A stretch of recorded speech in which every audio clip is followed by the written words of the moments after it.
what was your biggest thing you learned in school that you took with you when you became a professional?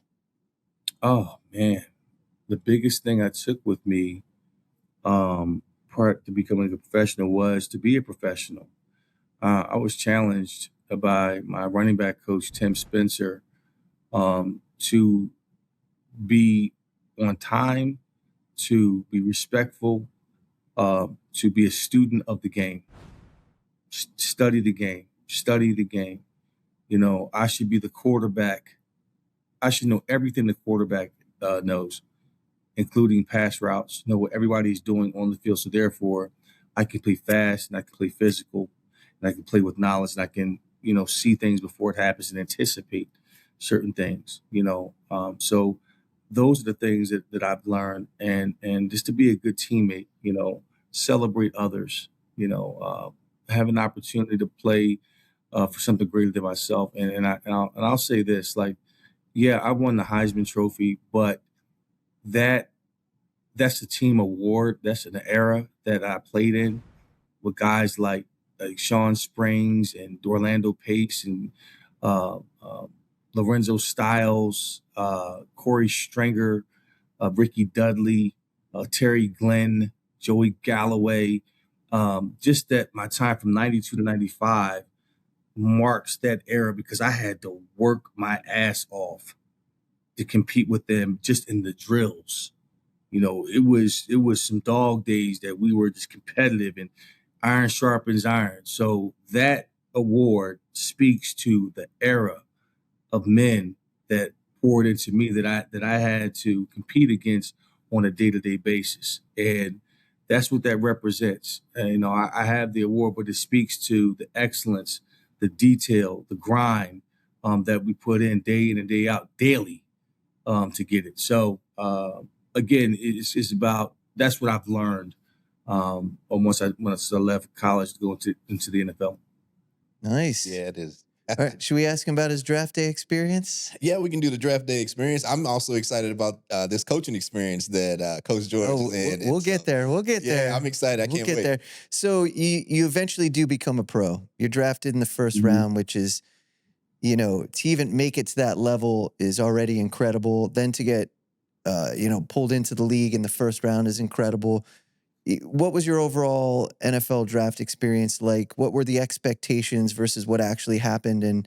And were there some what ifs there? Were there some, potential for you to Well, wind there's up always somewhere other what than ifs. Houston? There was always what ifs. There was speculation I would go to Houston. Um, Long story short, they traded out their spot. I think it was 9, and they went down to I think 22. I think. Then they came back up to 14 to get me. So on draft day, of course, I'm in New York. Cameras are on you. Don't get drafted at 9. They want to see your reaction. And I just remember thinking, okay, when it happens, it don't matter how I get in. It's how it's going to end. I told my agent that night, I said, hey, look, give me a fair deal. Get me in the camp on time. I'll take care of the rest. That's all I care about. That was my mentality. And it was a joyous day for my family, but I knew the work that I had to put in because I wanted to be the best. I wanted to be among the best. And that was my mindset. And it was not going to be easy. It was going to be some hard conversations and situations because I was going and taking somebody else's job. And I'm not trying to make friends. I'm trying to make a statement. That was my initial thought process day one going into camp. And it didn't matter, whether it was Houston, whether it was Pittsburgh, I fulfilled the dream. Yay, I made it. Now let's get to work. It wasn't a time to say, oh, we got money and go to the clubs. And that was all for, that was for the off season. I was trying to go in and make a statement. And you guys cut from the same cloth. He also dropped 3 T-shirts in what he just said. It's not how it starts, it's how it ends. He's like, I ain't here to make friends. I'm here to make a statement. These are all T-shirts, Coach. Oh, you like hey, I'm a coach speak. Yeah, man. I You gotta speak start selling those speaking shirts. metaphors and all that shit now, right? And acronyms. That's been my life. Love it. Yeah, he talked Look about at my that. wrist, guts and philo, right? That's That's been it. But I'll yeah. give you a call on the side, man. We're gonna have a t-shirt company. Let's go. All right, that's what's up. We'll do it. Yeah, he talked about those earlier days and also talked about some of these metaphors. And so having that kind of that background, the military background and going to Yes. the military school. One thing I kid about with Mark, Coach George, is that, when I was growing up, man, I had to clean baseboards. So I'm wondering, man, was there anything, not to go too far back, but is there anything that you could tell us, man, that kind of stood out with that military background? Oh, man. Hey, listen, everything. Cat's coming out of the bag. Here we go. No, it's everything. I tell you, prior to going to Fork Union, I was the biggest procrastinator. I would cut corners. I would look for ways to get out of the hard stuff. Didn't have any discipline, no work ethic. There are several things that I can take from my experience at Fork Union, and discipline is one of them.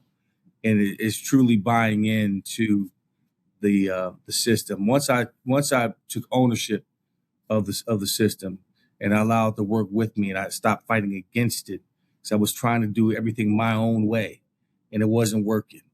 I would find myself walking tours, and a tour is a 45-minute session with a 5-pound rifle that you have to march up and down for 45 minutes. And they would give them out in 5. So you got one tour, that's 5 tours. So I found myself doing that a lot on my free time. Waxing and buffing the hall by yourself. And they give you a can of wax, a buffer, and some buffers. And the hallway is about 75 yards long. Wow. It had to be like glass. That's a lesson learned, because you learn how to wax on, Yes. Yeah. wax off, And wax off. and then buff. And guess what? It takes up all of your free time. I had to go to class. If I didn't do my chores, didn't do something right, I had to go wax and buff the hall by myself. That will take you up right up to dinner time, practice, the study hall, and then that's it. So I had to learn the hard way.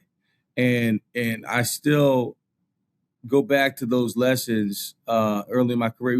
It goes back to my coaching. It goes back to my coaching philosophy. It stems from my head coach at high school coach, Mickey Sullivan, who's in the High School Football Hall of Fame, National High School Football Hall of Fame. And he challenged me like no other. He called, one day after practice, we had to run sprints. We had to run sprints against each other. It was competitive. So if you won the sprint, you had to sit down. So this is earlier on. And I was one of the last guys to finish. And I remember I beat the slowest dude. And then I kind of just did one of these numbers. Like I won, laid back on my back, laid on the ground. I was exhausted. And all I hear was this screaming, hey, get up. And I'm thinking they're cheering me on because I finally won. He was like, no, get your ass up. You don't lay on this field. Blah, blah, blah, blah, blah. Yelling, screaming, kids saying, you soft, you ain't nothing, blah, blah. And that's the one thing you never tell a player, that he's soft. And I was like, what? And then my coach said, hey, man, you look the part, but you're fragile. I said, what do you mean? He says, I'm gonna start calling you Rose Petal, because you look like a rose, but you're fragile. I said, oh, hell no. Oh, they put a label on it. They put a label on you, Coach George. Right. And then this is real talk. He was looking out over the bank, looking down. He says, hey, man, do you want to play big-time college football? I said, yes, sir, I do. He said, listen to me, and I can help you get there. I said, okay, I'll do that. And when I did that, I made that commitment. I became a better student, a better cadet, and as a byproduct of it, I became a better player. And I've held on to those convictions ever since then. So discipline, the devotion to discipline, is the way to success. Wow. I bet those 75-yard runs in the NFL felt real short compared to those 75 yards of wax on, wax off, right? Man, that was hey, they're lucky they don't have plastic floors here in this facility. So Oh, I'll he make be my pulling players that. do Oh, that. no. As much as I'd want to play for Coach George, I don't know. Linoleum, yeah. Breaking news from Bet365. New customers bet $5 and get $150 in bonus bets. Win or lose. Sign up, place a bet for $5 and get $150 in bonus bets. Bonus bets can be used on the spread, player props, futures, and so much more. Hey, do you have a gambling problem? Call or text 1-800-GAMBLER in Arizona, Colorado, Illinois, Indiana, Kansas, Kentucky, Louisiana, Maryland, North Carolina, New Jersey, Ohio, Pennsylvania, Tennessee, and Virginia. Or 1-800-BETS-OFF in Iowa. 21 plus only, 18 plus in Kentucky. Please gamble responsibly. Must be present in Arizona, Colorado, Iowa, Illinois, Indiana, Kansas, Kentucky, and select parishes in Louisiana, Maryland, North Carolina, New Jersey, Ohio, Pennsylvania, Tennessee, and Virginia. $10 minimum deposit required. Terms and conditions apply. In-app only.